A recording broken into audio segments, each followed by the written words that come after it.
Información precisa, completa, veraz, objetiva e independiente. Directo a tu pantalla. Voz de América en RCR 750.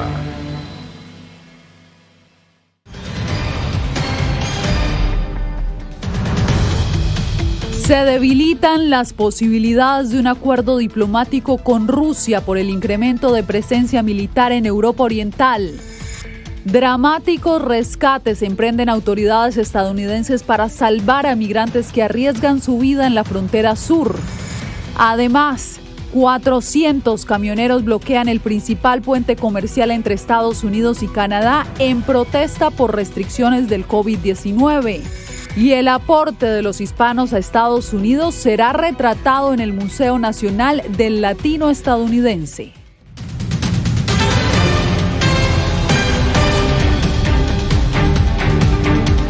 ¿Qué tal? Bienvenidos, los saludo desde Washington. Rusia no rebaja la presión sobre Ucrania, ni siquiera después de la visita hace un par de días del presidente francés Emmanuel Macron.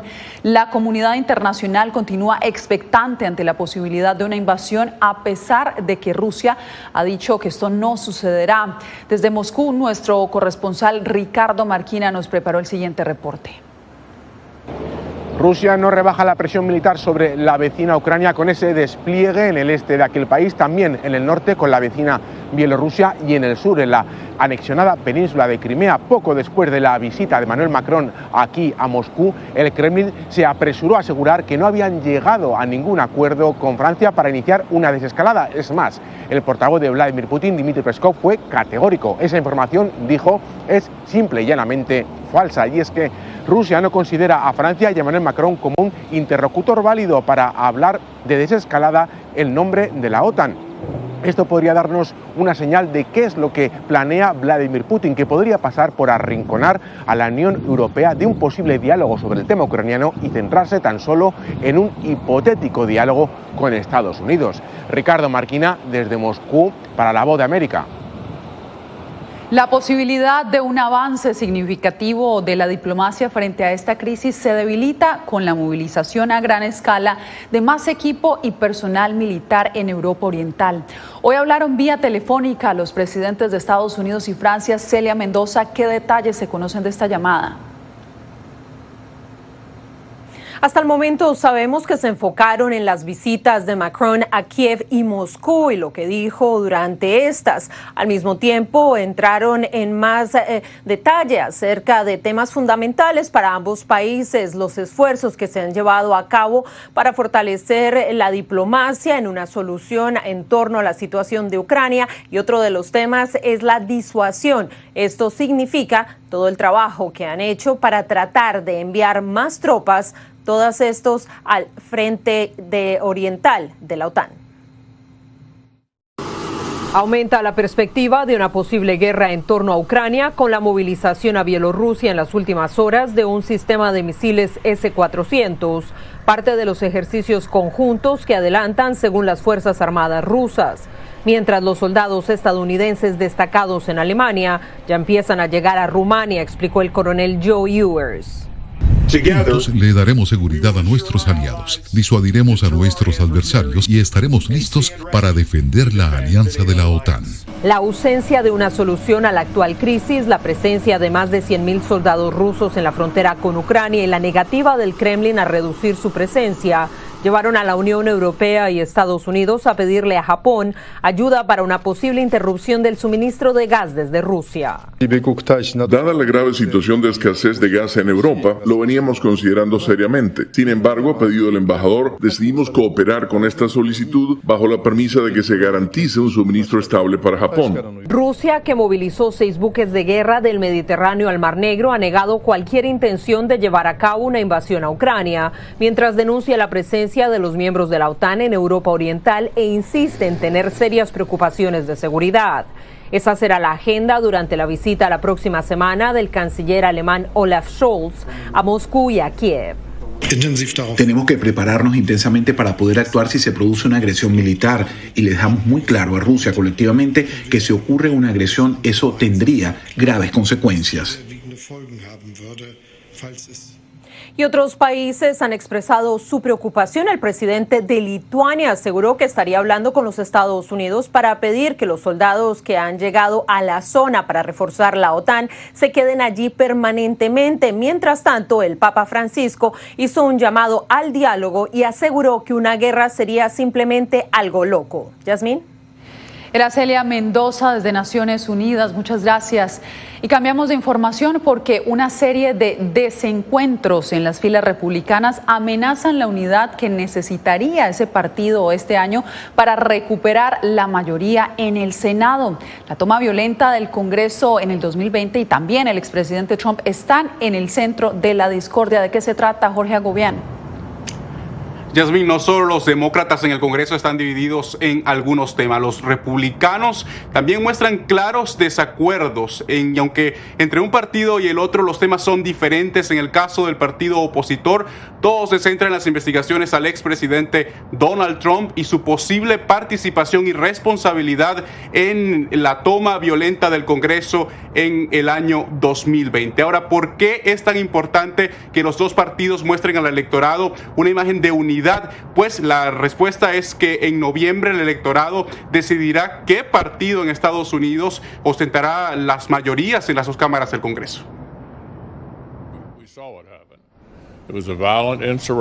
Fue una insurrección violenta con el propósito de tratar de impedir una transferencia pacífica del poder. Estas declaraciones del líder republicano en el Senado se suman a una serie de desencuentros visibles en el partido del expresidente Donald Trump.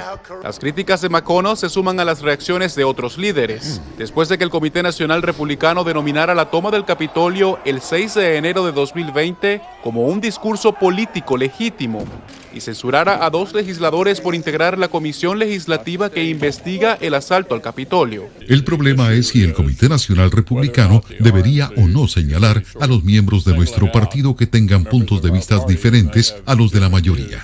Ese no es su trabajo. La presidenta del comité, Ronna McDaniel, intentó aclarar en un comunicado que la censura no tiene nada que ver con la violencia en el Capitolio. Pero esta no es la única señal de discordia en el partido opositor. Trump ha llamado republicanos solo de nombre a los legisladores McConnell y Lindsey Graham, 2 de sus aliados más cercanos en el Senado, por no apoyar su idea de indultar a los involucrados en el asalto al Capitolio. La discordia también ha sido evidente entre la exdupla presidencial. President Trump is wrong. El ex vicepresidente Mike Pence dijo recientemente que Trump está equivocado al sugerir que el vicemandatario podía cambiar los resultados de una elección a su favor. Trump fustigó contra Pence y otros líderes de sus propias filas, que se distanciaron de las acusaciones infundadas de supuesto fraude electoral en 2020. Por su parte, también durante esta jornada, el líder de la minoría republicana en la Cámara de Representantes también se mostró en contra del mensaje del Comité Nacional Republicano y también durante esa jornada aquí en Washington los archivos nacionales pidieron al Departamento de Justicia que investigue los archivos que tenía el expresidente Donald Trump ese día, el día 6 de enero de 2020, cuando ocurrió el ataque al Capitolio. Yasmín. Te agradezco, Jorge. Bien, y pasamos a la frontera sur de Estados Unidos, específicamente a Yuma, donde las autoridades realizan dramáticos rescates de migrantes que arriesgan su vida para cruzar a territorio estadounidense por canales de agua. Paula Díaz nos reporta desde Arizona. Los traficantes le dicen a los migrantes que el cruce por Yuma es la manera menos riesgosa de ingresar legalmente a territorio estadounidense. Pero al igual que otras áreas de la frontera, enfrentan altos riesgos. Ayúdenme, que yo peso mucho. Vamos. Hemos tenido llamadas de personas que se quedan atrapadas en lo que viene siendo en los canales, en los ríos, por ahí por Yuma. Un grupo de colombianos cruzó la frontera por el canal de Salinidad. 2 de ellos estaban a punto de ahogarse cuando fueron rescatados por agentes de la patrulla fronteriza que los vieron por las cámaras de vigilancia. Alrededor de las 5 de la tarde tuvimos 6 ciudadanos colombianos que cruzaron la frontera ilegalmente. Primero atravesaron el río Colorado y después saltaron al canal de Salinidad. Ese canal es bien profundo. En la superficie un poco tranquilo, pero en el fondo es una corriente muy agitada. Esas corrientes de agua fuertes se llevaron a 2 de los inmigrantes. Los agentes pudieron actuar para sacarlos con salvavidas. Uno de los migrantes fue transportado al Centro Médico Regional de Yuma para recibir tratamiento médico adicional. Este año hemos logrado más de 100 rescates. Este es un aumento del 300% en comparación al año pasado. Las autoridades fronterizas en Yuma han detenido a más de 74,000 inmigrantes desde el inicio del año fiscal en octubre hasta diciembre, lo que representa un incremento del 2.400% según la patrulla fronteriza. Paula Díaz, Voz de América, Arizona.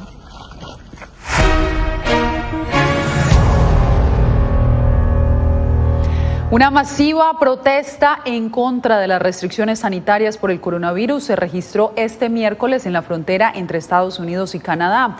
Unos 400 camioneros canadienses bloquearon el puente Ambassador, una vía clave para el comercio binacional. Laura Sepúlveda nos informa.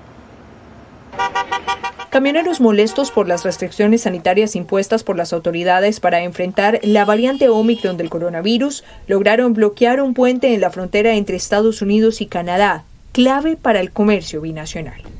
Estoy aquí para llevar la voz de la libertad, para intentar que se escuche que ya hemos tenido suficiente.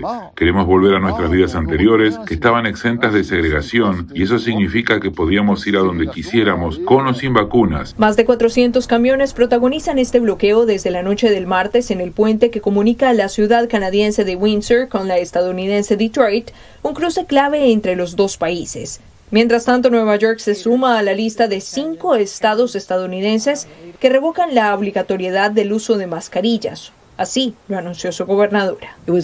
Fue una medida temporal de emergencia implementada hace 2 meses y en este momento decimos que es la decisión correcta levantar este mandato para los negocios en interiores, condados electos, ciudades y empresas para que tomen sus propias decisiones sobre lo que quieran hacer con respecto a las mascarillas o al requisito de vacunación. El anuncio se da aunque los Centros para el Control y Prevención de Enfermedades insisten en recomendar el uso de los tapabocas, pese a que deja la decisión en manos de autoridades locales. Vemos los casos, vemos las muertes, las hospitalizaciones. Por supuesto que esas decisiones se toman a un nivel local, pero en este momento seguimos recomendando el uso de mascarillas en áreas de alta transmisión sustancial, que es en gran parte del país en este momento. Laura Sepúlveda, Voz de América.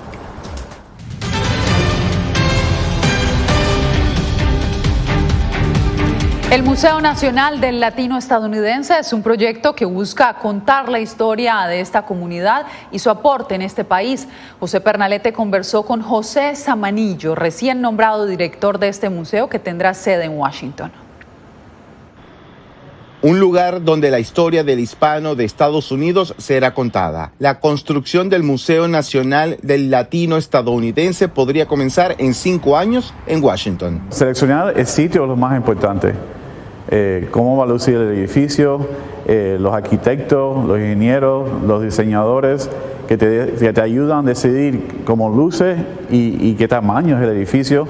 ¿Cuánto se puede poner ahí? ¿Cuánto se puede exhibir? Jorge Zamanillo ha sido director del Museo de Historia de Miami desde hace 21 años. Es arqueólogo, hijo de padres cubanos y nacido en Nueva York.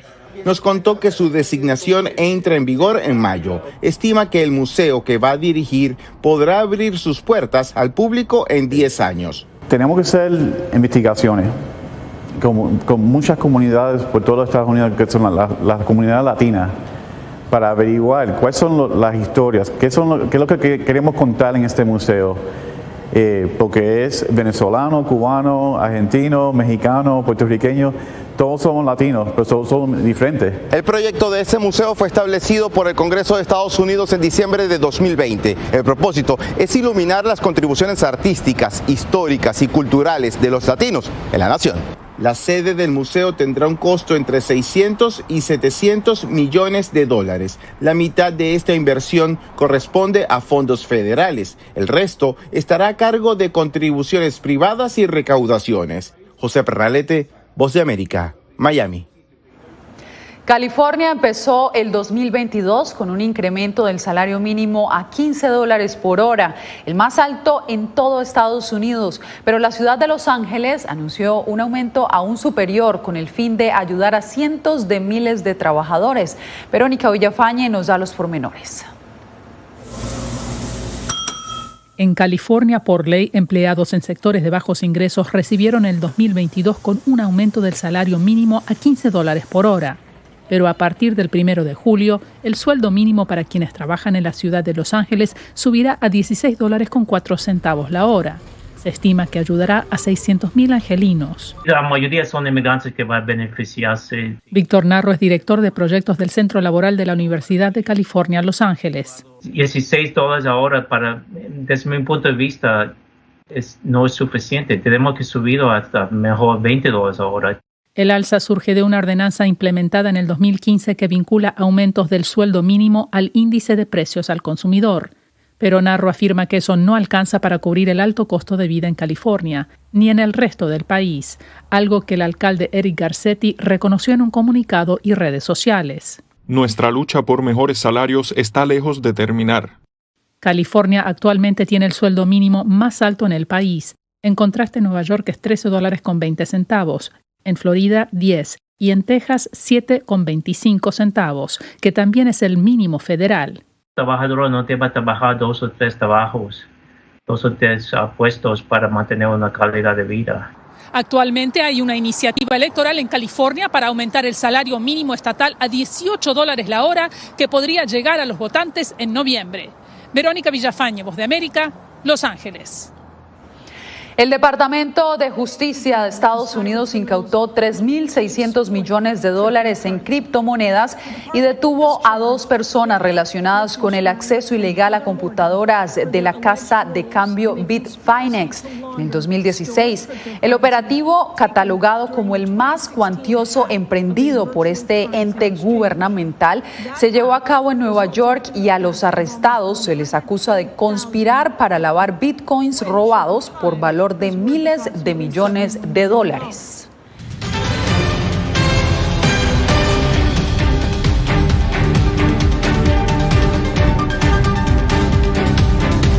Ya son 16 los muertos que dejó un deslizamiento de tierra en el municipio colombiano de Dos Quebradas, Caldas. Las autoridades reportan alrededor de 20 heridos. A esta hora, equipos de rescatistas y la misma comunidad continúan removiendo los escombros pese a las lluvias que dificultan las labores de búsqueda. También en Colombia, la registraduría canceló las cédulas de más de 43.000 ciudadanos colombo-venezolanos tras encontrar aparentes irregularidades. Jair Díaz nos informa que la medida los ha dejado prácticamente en el limbo. Nosotros no teníamos ningún documento falso. Con estas palabras, David Araujo, un ciudadano colombo-venezolano que reside desde hace 5 años con su familia en Colombia, denuncia que su documento de identidad le fue anulado por un presunto fraude. Presuntamente la cancelación se presentó por falsa identidad. Nosotros no conocíamos esta situación hasta el día 2 de febrero, que nos damos cuenta a través de las redes sociales. Como David, al menos 43.000 binacionales que han migrado desde Venezuela a Colombia se encuentran indocumentados luego de que una investigación de la Registraduría de Colombia encontrara supuestas irregularidades en los documentos expedidos. El registro anulado trae como consecuencia la cancelación de la cédula. La posibilidad que da el caso de los registros civiles de nacimiento anulados es que se pueda conservar el número de la cédula de ciudadanía siempre y cuando la nueva inscripción cumpla con los requisitos de ley. Para la activista social de la comunidad venezolana Francis Howard, la cancelación de la cédula es un atropello contra una comunidad que busca nuevas oportunidades lejos de Venezuela. Las personas las están deteniendo hasta por 36 horas y algunos incluso los han deportado o no los han dejado ingresar a Colombia. Es una situación muy delicada. Miles de ciudadanos colombo-venezolanos están perdiendo su empleo, el derecho a la educación, a la salud y otros beneficios que les otorga tener su documento legal en Colombia. Jair Díaz, Voz de América, Bogotá. Entre tanto, en Venezuela, casi la mitad de los profesores universitarios come menos de 3 veces al día. Con los peores salarios del continente, esos docentes con años de carrera están prácticamente desahuciados. Adriana Núñez Rabascal nos tiene el reporte. Carlos lleva 4 décadas impartiendo clases de economía en la Universidad Central de Venezuela, la más grande del país. Con estudios de posgrado en Inglaterra, su salario sumado a las bonificaciones no superan los $50 por mes. Tan solo las medicinas ya se llevan eso y más, ¿no? De hecho, no me puedo comprar todas las medicinas que necesito porque no tengo. Su refrigerador luce lleno, pero no precisamente de los alimentos que necesita consumir a sus 78 años. En bolsas y envases plásticos acumula cáscaras de piña y residuos de otros vegetales que usa como remedios caseros. Estoy comiendo 2 veces al día. Como él, 48% de los profesores de Venezuela comen menos de 3 veces al día, según el Observatorio de Universidades. La situación se vuelve más grave cuando pasan a retiro y deben conformarse con una jubilación de máximo $11 mensuales, sin posibilidad de generar ingresos adicionales. Mira, vivimos algunos de la caridad. Testimonios como el de Carlos colman a diario esta oficina, dedicada a la atención del profesor universitario. Bueno, yo todos los días en el teléfono recibo un mensaje, por favor, necesito ayuda, no tengo cómo comprar alimentos, no tengo cómo comprar los medicamentos. Las precarias condiciones de vida de los docentes han llevado a organizaciones no gubernamentales y a asociaciones gremiales a solicitar alimentos en donación para entregarlos a los que están más vulnerables. Sin embargo, ningún aporte es suficiente para cubrir a todos los profesores que en este momento están viviendo en pobreza por la crisis económica. Adriana Núñez Rabascal, Voz de América, Caracas.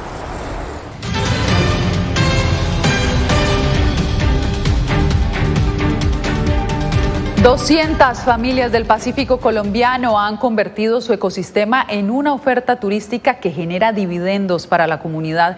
Diva Lizeth Cash visitó el territorio y nos dice que ellos ofrecen desde avistamiento de ballenas hasta aguas que brillan en la oscuridad. Veamos.